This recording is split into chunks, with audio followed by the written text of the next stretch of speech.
Galera, quem achou que a batalha Sukuna vs Gojo estava no fim é porque não tá prestando atenção nessa luta épica, porque já estamos entrando no clímax da batalha, com o Satoru usando seu último poder depois do Sukuna hackear a própria morte, como vamos analisar agora.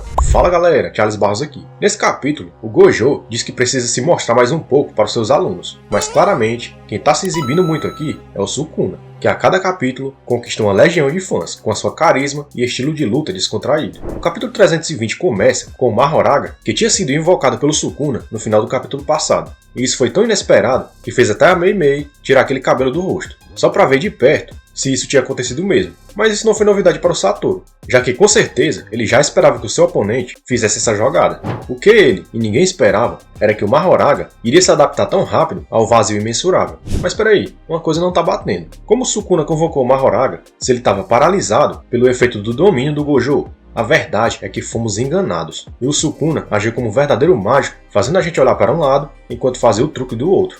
Como sabemos, o Mahoraga é um Shikigami do clã Zenin, que consegue se adaptar a qualquer ataque. Segundo o próprio Gojo, era impossível que o Shikigami se adaptasse ao seu domínio em apenas 1/100º de segundo, e o Sukuna até brinca com essa faceta, perguntando ao seu oponente se ele estava com alguma dúvida, como se fosse um professor que tinha acabado de dar uma lição. Confesso que isso também me deixou na dúvida, por isso eu fui rever o meu caderno de anotações e relembrei do seguinte: na luta do Sukuna contra Yorosu, a feiticeira que possuía o corpo da irmã do Megumi, ele conseguiu usar o leme do Mahoraga nele mesmo, registrando todo o conhecimento e tempo de adaptação necessários para que o Shikigami fosse invocado no final da luta. Só que a estratégia envolvendo o Mahoraga nessa luta aqui foi totalmente diferente. Durante o confronto de expansões de domínio do Sukuna e do Gojo, os acertos garantidos delas foram neutralizados sob as seguintes condições, como bem explica o narrador. No acerto garantido do Gojo, tudo, tirando o Sukuna, era afetado dentro do domínio. Já no acerto garantido do Sukuna, o Satoru não era afetado por também estar dentro do seu próprio domínio. Em outras palavras, o Sukuna abriu mão do efeito do seu acerto garantido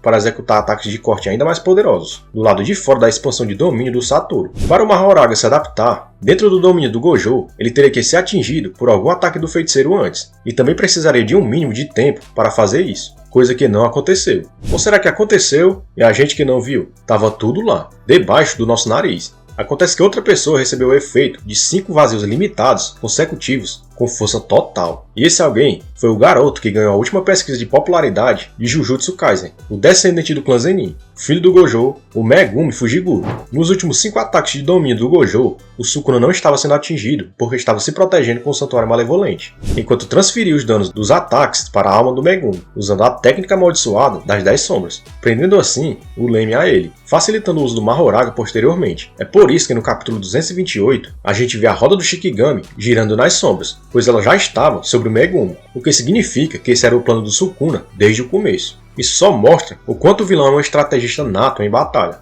pois ele conseguiu não só aguentar os ataques do Gojo, que estava bem confiante, como ainda conseguiu usar uma técnica tomada do Megumi de um jeito que ele nunca conseguiria, e por isso ele merece os parabéns. Então uma salva de palmas aqui pro profissional. Agora vamos analisar a perigosa situação em que o Megumi se encontra. Como se não bastasse a sua história triste, ser ignorado pelo pai, a morte da mãe, agora ele sofre 5 ataques devastadores do próprio pai adotivo. Sem falar que os seus próprios colegas estão torcendo contra ele, devido ao Sukuna. Só isso já quebraria o espírito de qualquer um. Mas isso nem é o pior, pois como sabemos, os tipos de ataques que ele sofreu é que coloca ele em uma situação bem perigosa, e você já vai entender. Levando em consideração que 20 milissegundos de exposição ao vazio imensurável do Gojo equivale a 6 meses de informação e 2 meses de recuperação, isso para uma pessoa comum, o Megumi, que recebeu mais ou menos 9 minutos e 9 segundos de efeito desse poder, deixaria o seu cérebro sobrecarregado por pelo menos 137 anos de informações. Nesse cenário, mesmo ele sendo um feiticeiro que se recupera bem mais rápido que uma pessoa normal, ele precisaria de pelo menos 46 anos de recuperação para voltar ao estado normal. E se lá em Naruto o Kakashi tinha a Tsunade para ajudar ele a se recuperar mais rápido do Tsukuyomi e do Itachi, aqui em Jujutsu Kaisen não existe ninguém que possa aliviar esse fardo no Megumi,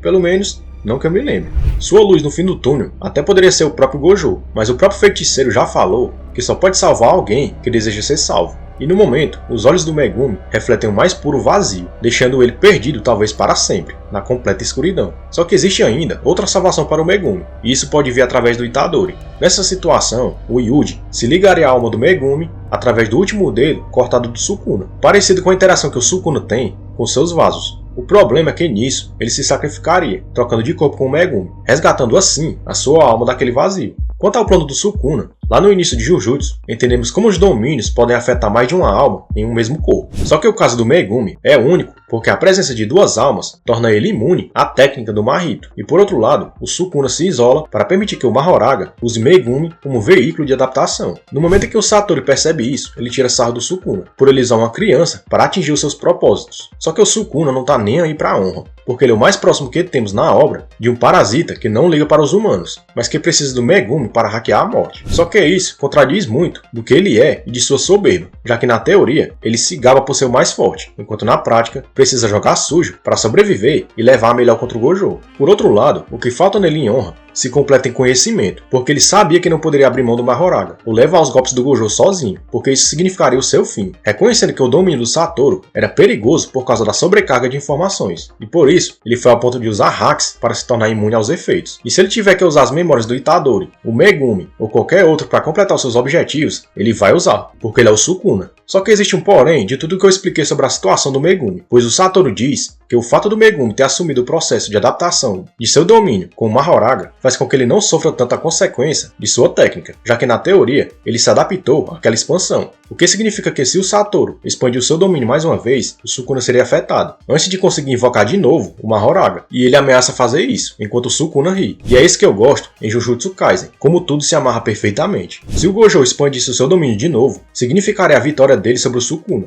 Só que o Gojo estava blefando, e o vilão sabia disso. Tanto que o Satoru já aparece sangrando logo em seguida, o que é uma cena bem forte. Se a gente lembrar que o Gojo, até então, era o feiticeiro mais forte do mundo, temido pelos inimigos e até pelos amigos. Nessa hora, vemos o desespero de todos que observam a luta, principalmente Yuta, que sabia que se o Gojo perdesse, ele seria o próximo que seria varrido pelo Sukuna. E até por isso, ele nem questiona o Kashimo querer tomar o seu lugar. Mas será que o Gojo chegou mesmo no seu limite? Sukuna explica que uma técnica de maldição é gravada na região do córtex frontal direito, do cérebro. E posteriormente, o Kusakabe até fala que essa região ainda é um mistério, como se fosse uma caixa preta, e que pouco se sabe sobre ela. O fato é que o Gojo estava destruindo de propósito essa parte do seu cérebro que tinha gravada a técnica esgotada, o que permitia que ele regenerasse ela com a sua técnica amaldiçoada reversa, dando a ilusão de gravar por cima, como se fosse uma fita cassete. Só que esse truque não é algo que dava para ser usado tão descuidadamente por muitas vezes, já que nenhuma técnica é capaz de reconstruir com perfeição aquilo que é desconhecido. E como se não bastasse o perigo disso, ele ainda faz isso 5 vezes. Você pode não ter percebido, mas esse dado novo, trazido pelo Sukuna, pode ter entregado que o Itadori também pode vir a utilizar a técnica de maldição do Sukuna, já que os dois compartilhavam do mesmo corpo, e pelo uso, o Yuji teve ela gravada também no seu córtex frontal. E o próprio Sukuna sugere isso lá no começo da história, com a sua habilidade de troca de almas, que depois acabou virando a técnica de maldição real de troca de almas do Itadori. Voltando à batalha, o Sukuna diz que o Gojo está no limite, e mesmo que ele conseguisse expandir o seu domínio de novo, ele morreria logo em seguida. O vilão então diz que ia expandir o seu domínio, fechando assim a barreira e prendendo o Gojo lá dentro. E aqui vemos a frase mais impactante e soberba do capítulo, pois o Sukuna diz: "Adeus, o mais forte.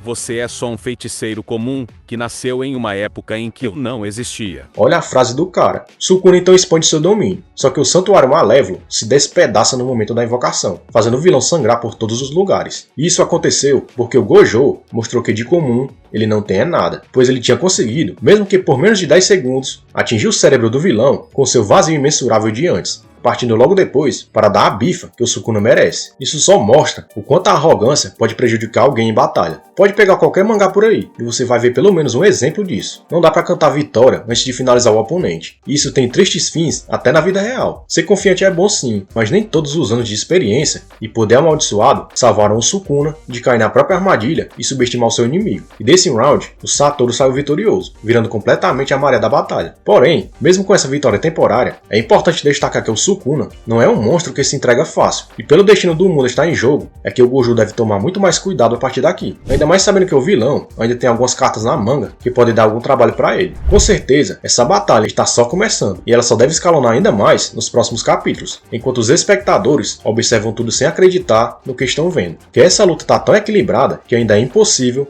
dizer quem sairá vitorioso, mesmo assistindo às análises aqui do canal. Curtiu o conteúdo? Então se inscreve no canal para receber mais vídeos de Jujutsu Kaisen. Obrigado por ter assistido até aqui e te vejo no próximo vídeo. Falou!